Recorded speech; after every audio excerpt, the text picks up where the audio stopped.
Props can be a fun way to add some flavor to your D&D games. There's all sorts of cool props out there. Things like potions or scrolls. Maybe you wrote a letter from an NPC to your players. There's just tons of potential there that you can do with different props.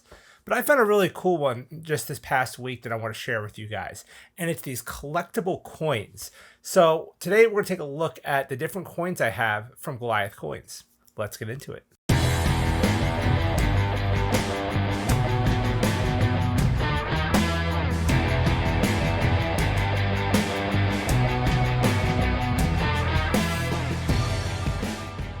Hey everybody, I'm Joe and this is the DM Toolbox, your go-to place to get all the tools you need to improve your D&D games. Before we get started today, as always, please subscribe to the channel, give the video a like. It helps me out as we're growing this channel, and I'm hopefully going to bring you some more really cool content, some more giveaways in the near future, all that. So hitting that subscribe button, that like button, definitely helps me out a ton. Also, don't forget to follow me on Twitter at Toolbox_DM and on TikTok at DM Toolbox. So let's talk about props in your D&D game. Do you use them? I know I have in the past, and the players really enjoyed it. I had one time where they all had to collect a feather in order to go through this kind of puzzle in Tomb of Annihilation. And I went to the craft store and I bought a bunch of colored feathers and I handed everybody a feather. And they all got a kick out of it. I think everybody still has their feather that they keep in their books and they bust them out every once in a while. I've also done stuff like I've made potions with, healing potions with dice in them and the little label on the back and everything. This was from a crafting YouTube video that I found. Really, really cool way to do it. I have 3D printed a lot of stuff. I did some 3D printed coins for the Forgotten Realms type money here. So I did a bunch of these and, I've done a few other things as well. So a lot you can do with props.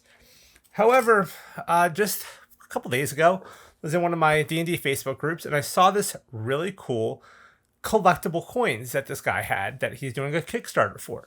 And it's from a company called Goliath Coins. So I contacted him, like, hey, if you want, send me some stuff and maybe we can do a review or something. So sure enough, he did send me some coins, and they are super freaking cool. Like, cooler than I expected, to be honest. So he sent me 6 of them. And here's a few of them here. So this one's really cool. This is a dragon one.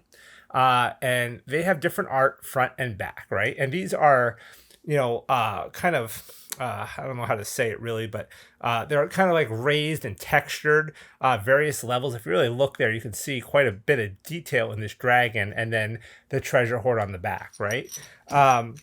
Here's a cool wizard one that he has as well with this cool kind of castle on the back.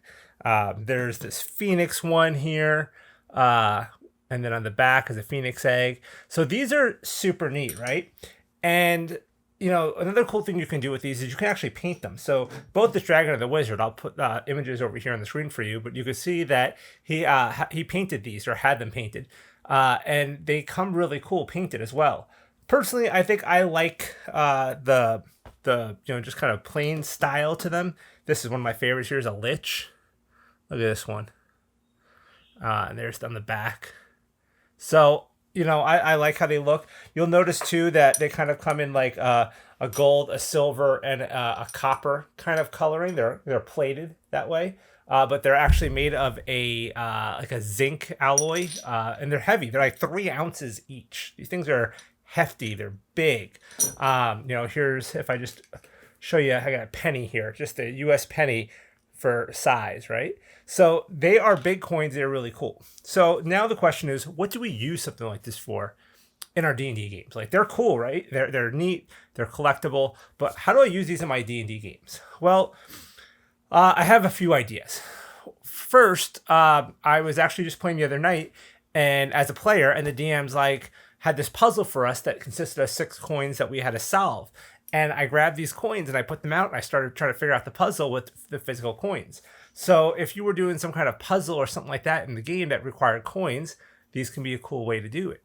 Another thing that they are, since they're heavy, if you have like a rolled up map, for instance, these would be really good weights to hold down your map. Or, just a paperweight on your desk even. Another cool idea I had for these was to use them as if we put a map out on the table and we were trying to talk about battle plans kind of thing. They can actually represent different armies or different locations on a map, and you can place it and show like troop movements. One of my favorite ideas comes from one of our viewers, Michael, who he was telling me about this thing he did, and he was telling me about this before I got these coins, but now I want to use his idea with these coins. And he does what's called realm coins. So the gist of this is that as his players go through the world, and maybe they're in a dragon's lair, or maybe they're in some tomb, or maybe they're in some dungeon, whatever it is, every now and then they come across a realm coin. And if they get 5 realm coins, they can use those to leave the world they're in. Let's say they're in the Forgotten Realms, and travel to another world like Cobalt Press's Midgard or Dragonlance's Kryn. So they can go throughout the multiverse using these coins. And they once you use them, they burn up and they're gone. They have to find more. But it's a really neat way to get your characters a chance to travel the multiverse and go to different worlds and stuff like that. I'm going to be running a Midgard game pretty soon, and I thought, well, I don't really plan on maybe doing the whole multiverse thing, although I could, and I'm going to kind of keep that in the back pocket. But I was thinking that if they find individual coins, those coins can link them to a specific place within Midgard.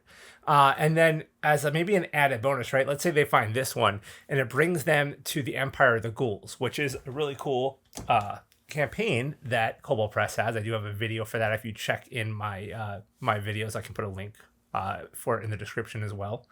But let's say this one brings you to the Empire of Ghouls, but rather than just bring you there, what if you have to flip it first? And if it lands on heads, it brings you to the Empire of the Ghouls. But if it lands on tails, it brings you to the Shadow Realm version of that location. Because in Midgard, there's the Shadow Realm that kind of lies underneath, and it's kind of like this, it's kind of like the Upside Down in Stranger Things. It's like this dark version of the normal world. So that could be kind of a cool twist on it. But this would be a really great way to allow my players to travel all over Midgard quickly. I mean, there's the Shadow Roads as well, but this could be kind of a cool thing. Here's another cool one too, by the way. Here's a knight, or I think this is a paladin one. So this is a really cool one too. So yeah, I mean, there's just so many different thoughts I've had on ways to use these. If you are, let's say you use a deck of cards, whether you're playing Magic the Gathering or maybe you're just have your deck of spell cards, you can just use them to kind of put on top to like hold them down so they don't slide around or something like that. I mean, there's a ton of uses that he suggests for these as like marker tokens. They're the size of a large creature on a grid, so you could totally just use it as a large creature marker if you don't have, minis or something like that. You're just looking for a good, 4 square size thing. You can drop it right on there. So they are. I just see so many different uses for them, and I'm really, really liking them. Like I said, when I first reached out, I was like, these look cool. I think they're worth checking out. And then I got them in hand, and I really wish I can describe. I feel like I'm failing to put into words how cool these things really are. This one's definitely my favorite. I keep showing it, I know, but it's so cool looking. I just love it. I absolutely love it. So there's a whole bunch of these. So these are the 6 that I have. I think all these are actually available on his website. You can go on there. They're like 15 or 16 bucks a piece to buy, but he has a Kickstarter, launching Tuesday, February 1st, which if all goes well is the day I'm launching this video. I'm putting this video up. And, there's some new ones. There's, a Tarask and a few other really cool ones that he's putting out. So definitely go check out his Kickstarter. I will put that link in the description, but if you go to goliathcoins.com, he should have a banner on top that you can click to get to the Kickstarter page and check out the Kickstarter, because I think you're going to get some really cool deals out of it. Very, very excited about these. One other thing I want to mention is that when you buy these, each one comes with a little stand. So you can put your coin on a display stand, keep it on your shelf. So I've been keeping mine kind of back here behind me. I have all my stands over here, but I've been just kind of putting them back behind me. And I think that was a really nice touch too, is that, they are kind of display worthy. So super cool, worth checking out. It's goliathcoins.com. Go hit them up, go check them out. I think you'd be really pleasantly surprised if you're into kind of D&D type collectible things. Really, really cool. And like I said, the fact that you can paint them too, I think makes them that much neater. So I think that's it for today. This is a shorter video, but I really wanted to share these with you. I know this video came out early this week. I will probably do another video on Friday as well. But that's it for now, guys. So until next time, roll those dice.